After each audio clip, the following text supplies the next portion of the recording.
Thank you Lord for another day, another grind. Welcome sa day 24 ng ating daily festive na yan. Hey, I'm Nat. I'm on a mission chasing a crazy dream to build a startup that hits a 1 billion in sales. The catch? 90% of my time is locked into real-world responsibilities and just 10% fuels the dream. But that 10%, that's where the magic begins. And you're coming with me, and let's make it happen. Good morning. Thank you Lord for another day, another grind. Welcome sa day 24 ng ating daily vlog. So on the way ako ng sober ngayon, try natin mag-pray. 10:10 na kasi, pero wala pa namang first customer doon. Pero kung may customer naman, minsan nagpe-pray pa rin ako. So let's go.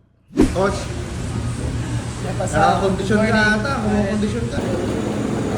So yun guys, kakatapos na namin mag-usap ni Sir German. Pwede na bang code? Ay, tanong. Tagal namin nag-usap, sobrang very valuable yung time ni Sir. Sir, huwag ka lumalayo sa video natin. Sobrang nag-enjoy ako and hopefully makasama ko siya sa pagtakbo. So Sir, thank you so much for time. Salamat, sir. God bless Team Ugnayan. Let's go. Thank you. Guys, may mga bisita ako sa likod. Mag-hi naman kayo. Hi! Mga kasamahan ni Ma'am sa office. Alright, bye-bye. Thank you so much guys. Bye! Guys, what's up?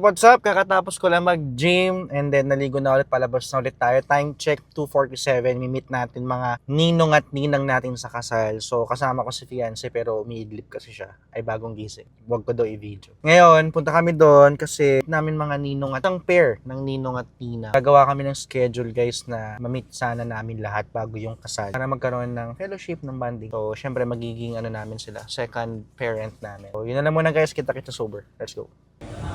Yun na yung namin aming mga ninong at ninang. Hello po! Welcome to Sober!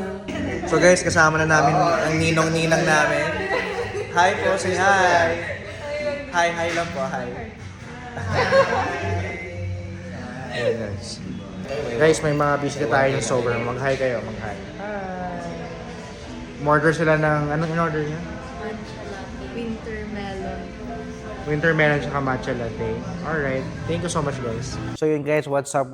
Kakatapos namin mag-dinner dito kami sa Cafe Mana. May update kami pero talagang wala pang update dahil wala pa yung landed cost at cost. Nag-follow up kami pero wala pa talaga, but it's okay. Marami naman nangyayari kahit hindi pa natin nakukuha yung information na yun. Parang example, na-meet natin Sir German, nakikonnect tayo sa community ng mga runners. So si Sir German sa mga visionary na nakita ko, leader na sobrang nagbibigay ng value sa community. Yung nakarang araw si Sir Ian, di ko nabanggit, pero sila yung mga founders ng mga grupo dito sa Nueva Vizcaya. And thank you so much sa kanila kasi nandun talaga yung support, as in, nandun talaga sila. Thank you. And then, ano ba yung mga nagagawa natin dahil nag-post na tayo? I mean, yung mga benefits dahil nagpo-post na tayo sa social media. Kahit hindi pa monetize or maraming views, nakikita ko na yung support ng people around me. O yung mga nakakilala sa akin way back. Example, si Gab, nag-chat sa akin sa mga magagaling na social media, na nag-handle ng social media. Isa sa mga pinakamalaking hinahawakan niya ngayon is si Cody Sanchez. Idol ko yun. Sa Instagram, nakita ko sa Facebook yun. Isang negosyante. So, siya may handle pala nun. Hindi ko alam. Ngayon, he's willing to give data para mas maging effective at efficient pa tayo sa pag-post natin. Una yun. Pangalawa, thank you kay Mooks. Sobrang lakas ang initiative niya na masuportahan tayo. Kukonect tayo kay Sis Laren